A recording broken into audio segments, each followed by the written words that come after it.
নমস্কার বন্ধুরা, welcome to my mini blog. তো সকাল সকাল স্কুটি নিয়ে পথে চলে গেছিলাম।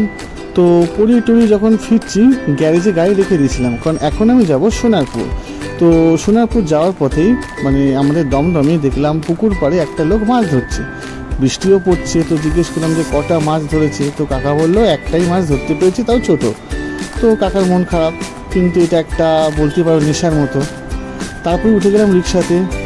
চারপাশে এত ব্যাটারি রিক্সা, তার মাঝে এই একটা পায়ে টানা রিক্সা দেখে একটু নস্টালজিক ফিল হচ্ছিল। তো যাই হোক, সেদিকে একটু লেট হয়ে গেছিলো। তারপর যখন ট্রেনের জন্য ওয়েট করছি, শুনছি অলরেডি 40 মিনিট ধরে কোনো ট্রেন আসেনি। তো আমার যাওয়ার পরেই নাকি ট্রেনটা আসলো, তো একটু থ্যাঙ্কফুলি মনে হলো নিজেকে।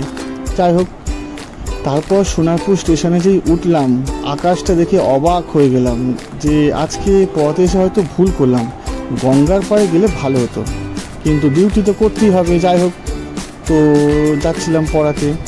রাস্তায় খুব খিদে পেয়ে গেছিলো, তো একটা ছোট্ট একটা পকোড়া কিনে নিয়েছিলাম, খেতে খেতে পথে যাচ্ছি। তো সেখানে যাওয়ার পথে এই দেখতে পাচ্ছি একটা পুকুর পড়ে। এত সুন্দর পুকুরটা কি বলবো, এখানে সবাই আড্ডা মারে এবং এখানে একটা বিপত্তারিণী মন্দির আছে যেখানে সবাই আসে, এবং সোনারপুরের অন্যতম ফেমাস জায়গার মধ্যে এটা একটা।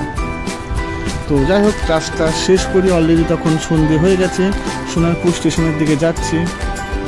তো যখন যাচ্ছি ঘড়িতে দেখো কটা বাজে, প্রায় 8টা বেজে গেছে। এই হলো সোনারপুর স্টেশন, দেখতেই পাচ্ছ ঘড়িতে 8টা বাজে, আর ট্রেন ছিল 8টায়। তো ট্রেনে উঠেই দেখলাম ট্রেনটা ছিল গ্যালোপিন, খুব ভালো টান ছিল। সোজা আমরা গড়িয়া স্টেশনে গিয়ে উপস্থিত হলাম।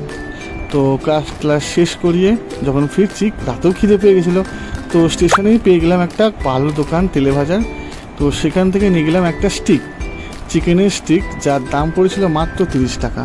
এই যে দেখতেই পাচ্ছ, খুবই ভালো লাগলো খেতেও, যেমন মুচমুচে ছিল, বোনলেস ছিল, আর টেস্টও দুর্দান্ত। হাইজেনিকের কথা ভুলে যাও, কারণ প্ল্যাটফর্মে আর কত হাইজেনিক থাকবে। যাই হোক, তো ট্রেনেও পৌঁছে গেল। ঘুরতে তখন প্রায় 11টা বাজতে যাচ্ছে। দেখতেই পাচ্ছ ট্রেন পুরো ফাঁকা। তো দমদম পৌঁছে গেলাম। এই দেখতেই পাচ্ছ অটো বলছি, রিক্সাটাও এত সুন্দর, যেরকম সুন্দর গান হচ্ছে, দেখে একটু বিশাল ভালো লাগছিল। কিন্তু শরীরটা এতটাই টায়ার্ড যে আর শরীরে কোনো এনার্জি নেই, দেখতেই পাচ্ছ। তো চলো টাটা, পরের ভিডিওতে আবার দেখা হবে।